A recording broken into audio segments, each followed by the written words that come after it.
السلام علیکم میری پیارے پیارے ریڈرز، امید کرتی ہوں آپ سب خیریت سے ہوں گے۔ میں ہوں آپ کی رائٹر ہانہ خان۔ جو ریڈرز میرے چینل پہ نیو ہیں انہیں فکشنل ناولز بائی ہانہ خان کی جانب سے خوش آمدید۔ چینل کو سبسکرائب کر دیں، ایپیسوڈ کو لائک کر دیں اور کامنٹ باکس میں اپنی قیمتی رائے کا اظہار لازمی کریں۔ میری چھوٹی سی فیملی کو، میری چھوٹی سی یوٹیوب فیملی کو آپ کی رائٹر ہانہ خان کی جانب سے رمضان مبارک۔ تو جی چلتے ہیں آج کے ایپیسوڈ کی جانب۔ طلسم محبت، از قلم ہانہ خان، قسط نمبر 44، پارٹ 1۔ اس ناول کے تمام جملے حقوق اس ناول کی مصنفہ ہانہ خان کے پاس محفوظ ہیں، لہٰذا اس ناول کو کسی بھی پلیٹ فارم پر پوسٹ یا اپلوڈ کرنے سے گریز کریں۔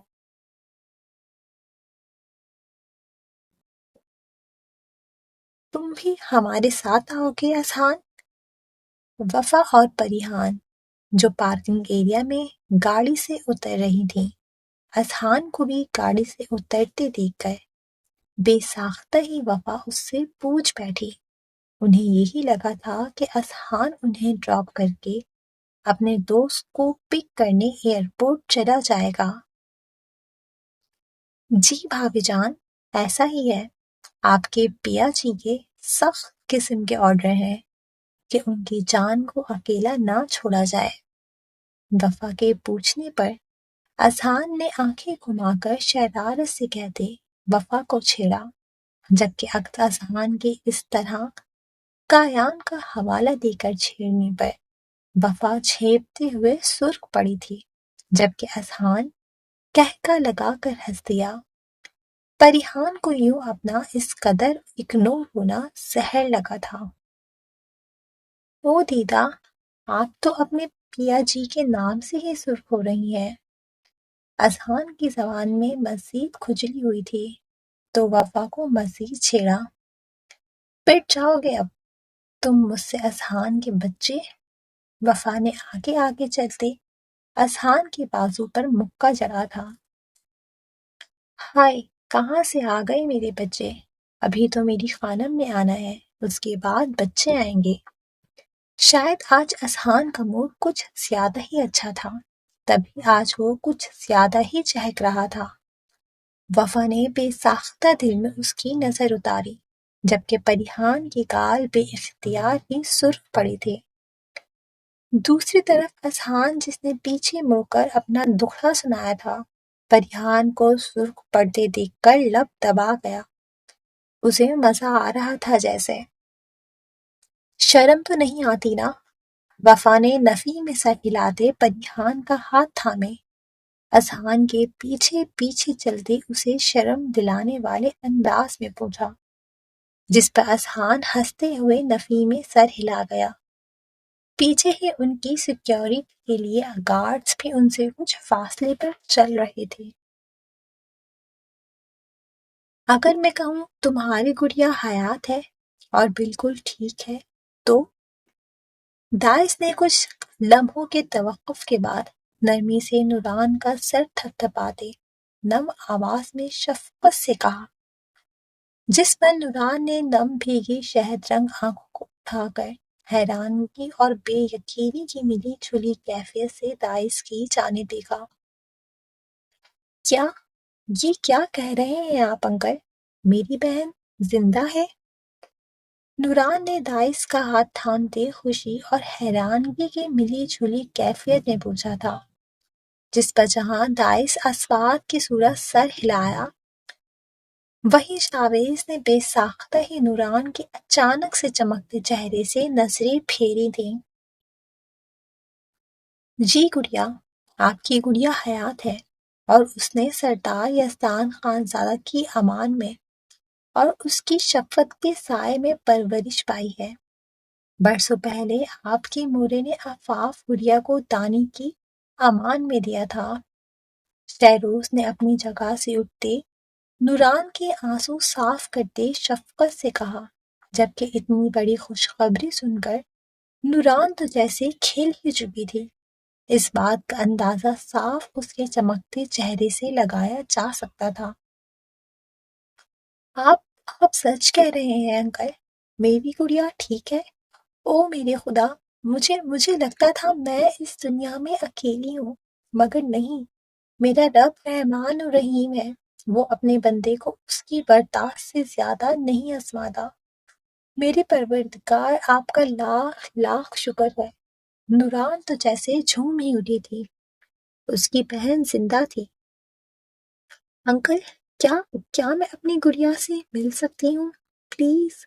اور موری ٹھیک ہے نا؟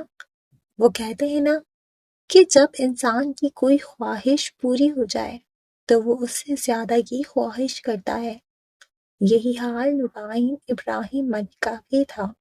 وہ دل میں دعا گو تھی کہ اس کی بہن کے ساتھ ساتھ اس کی ماں بھی حیات ہو۔ دوسری طرف نوران کے سوال پر سب نہیں اپنے لب پیچھے، سوائے شاویز کے۔ نہیں گڑیا، ابھی آپ اپنی گڑیا سے نہیں مل سکتی۔ دائز جو سنجیدگی سے مزید کچھ کہتا کہ اس کی بات کو گل مہر نے کاٹا تھا، جس پر دائز نے اپنے لب کچلے، جبکہ نوران نے سوال یا نظروں سے ناسمجھی سے گل مہر کی جانب دیکھا۔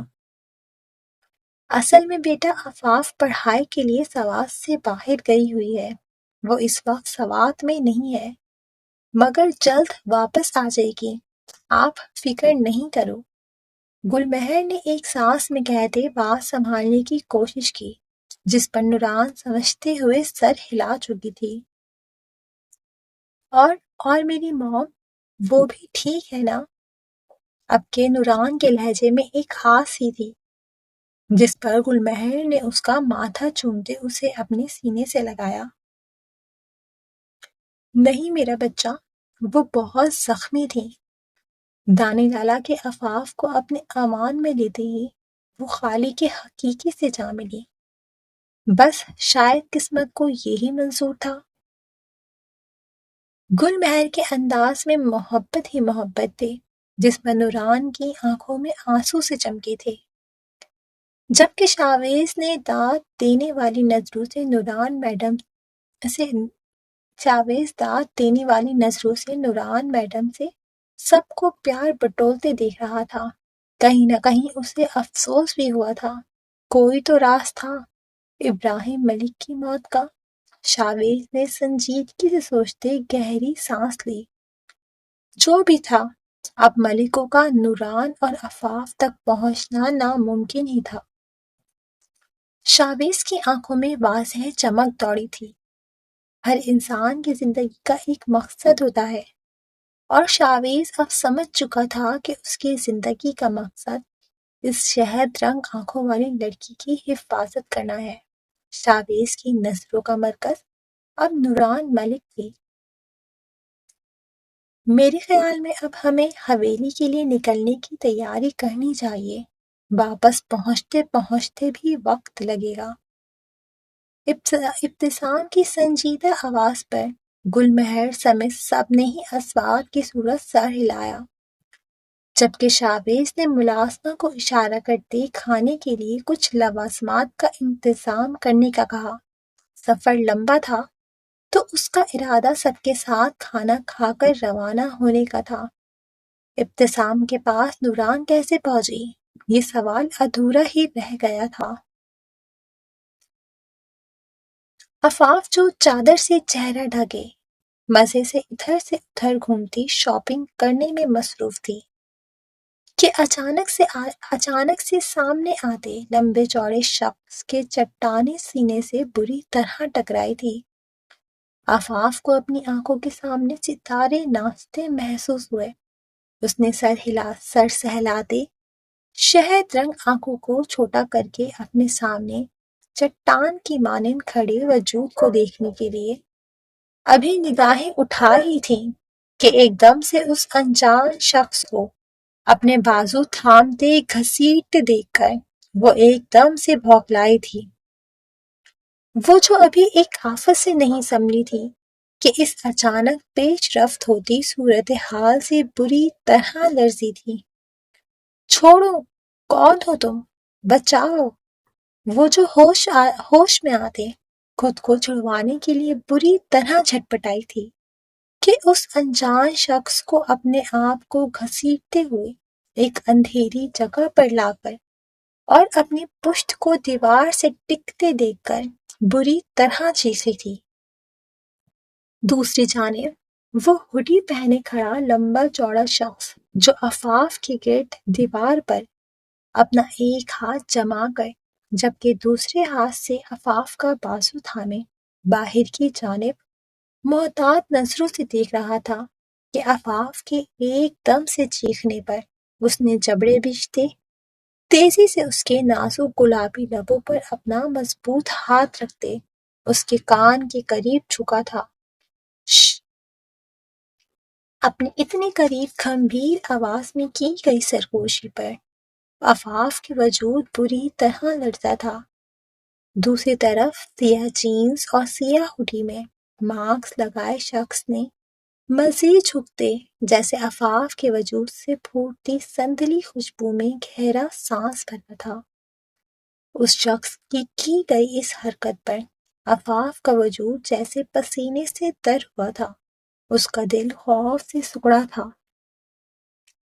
انجان شہر اور انجان لوگوں کے درمیان اپنے محافظوں سے دور وہ ایک انجان شخص کے حصار میں بے بسی اتنے قریب کھڑی تھی کہ اس شخص کی دہکتی پرتپش سانسیں اپنے چہرے اور گردن پر بکھرتی محسوس ہو رہی تھی۔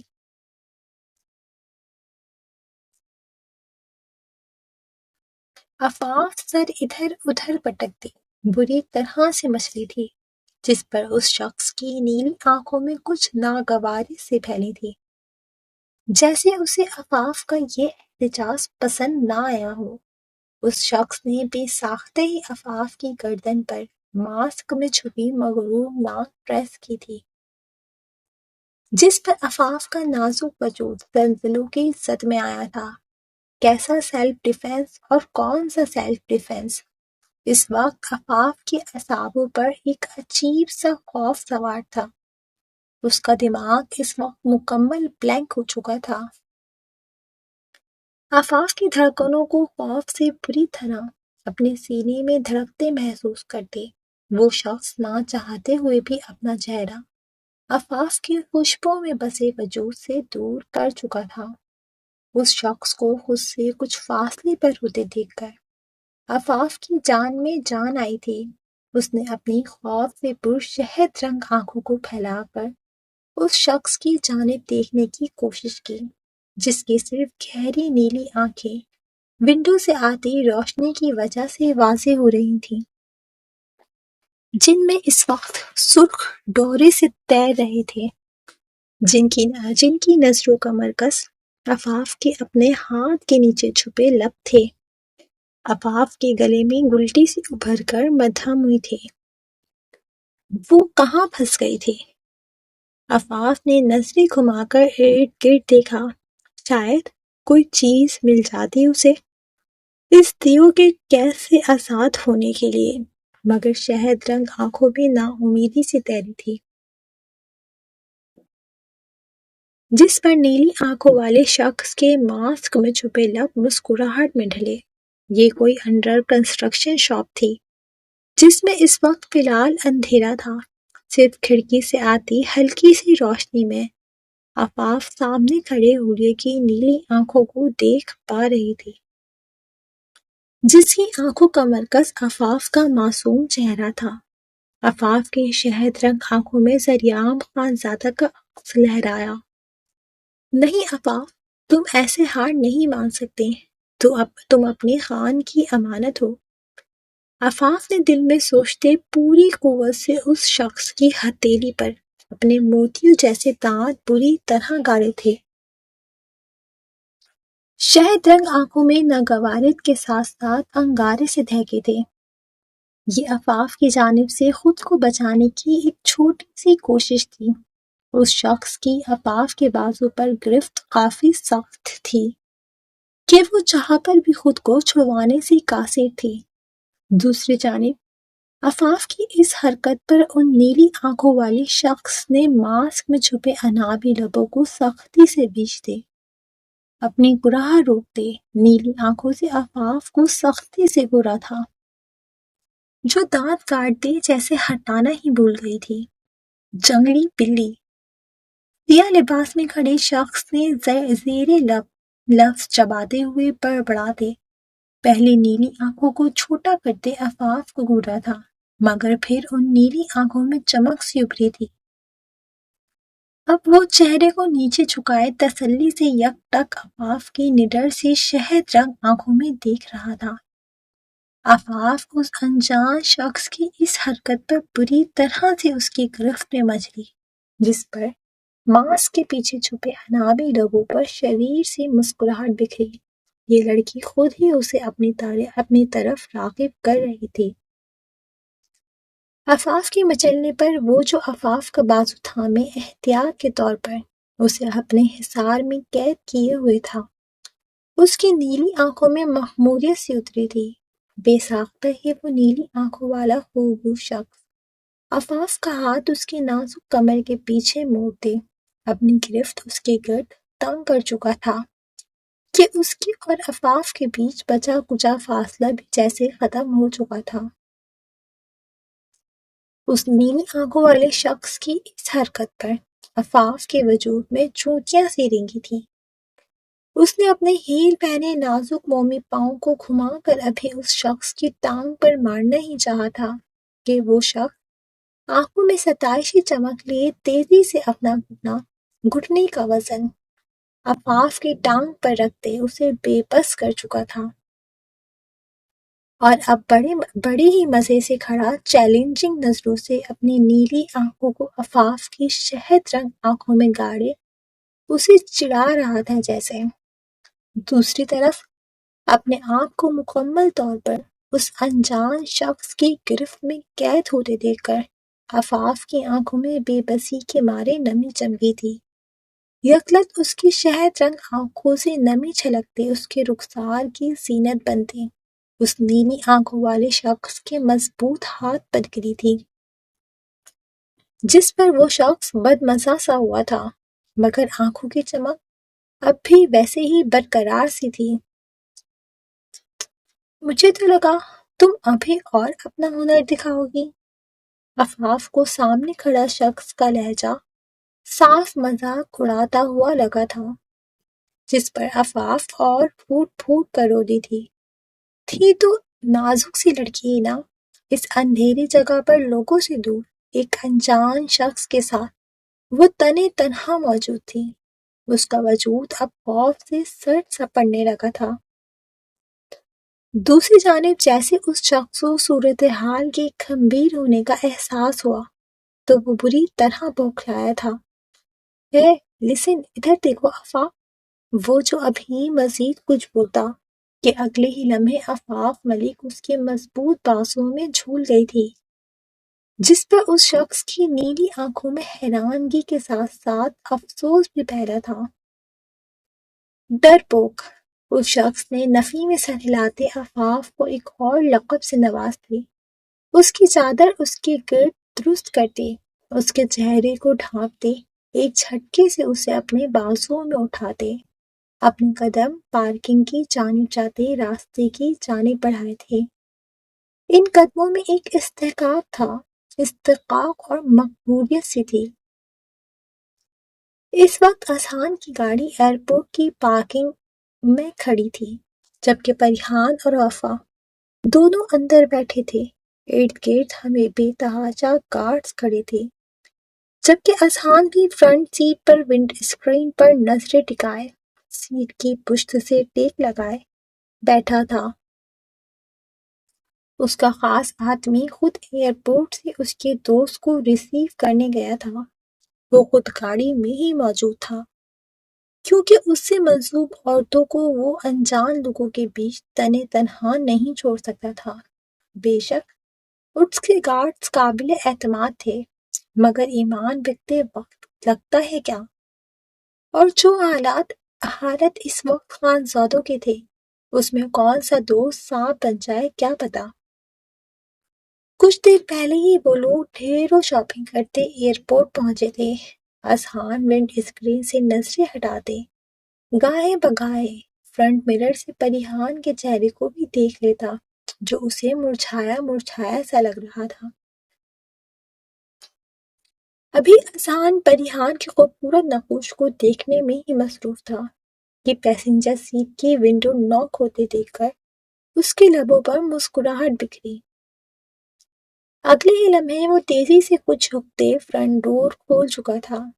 دوسری جانب جیسے ہی وفا اور پریہان کی نظر فرنٹ سیٹ پر بیٹھی ایک نازک سی دوشیزہ پر پڑی تو جہاں وفا کے لبوں پر مسکراہٹ بکھری وہیں پریہان کی آنکھوں میں انگارے سے دہکے کانوں میں اذہان کے کچھ گھنٹوں پہلے بولے گئے لفظ گونجے،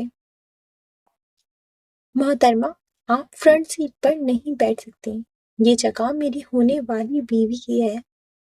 ابھی کچھ دیر پہلے ہی اذہان نے پریہان کو فرنٹ سیٹ پر بیٹھنے سے روکا تھا اور اب وہی جگہ وہ کسی اور کو دے رہا تھا۔ دل میں کسی نے جیسے تیز نوکیدار چیز پیوست کر دی تھی۔ پریہان کو اپنا دل لہو لہان سا ہوتا محسوس ہوا۔ پریہان کو اپنے کان سائیں سائیں کرتے محسوس ہو رہے تھے، ہر آواز جیسے پسے پردہ جا چکی تھی، لیکن نیلی آنکھیں اس وقت صرف سامنے کے منظر پر جمی تھیں جہاں وہ لڑکی مانوس انداز میں اذہان سے کچھ کہہ رہی تھی اور اذہان مسکراتے ہوئے اس کی بات سن رہا تھا یا شاید کچھ کہہ رہا تھا۔ پریہان کو اس گاڑی میں اپنا دم سا گھٹتا محسوس ہوا۔ کیا وہ واقعی آگے بڑھ چکا تھا؟ پریہان کے ذہن میں سوال ابھرا تو ساتھ ہی نیلی آنکھوں میں نمی سی تیرنے لگی، مگر اس نے فوراً پلکیں جھپکا کر اسے رخساروں پر بہنے سے روکا۔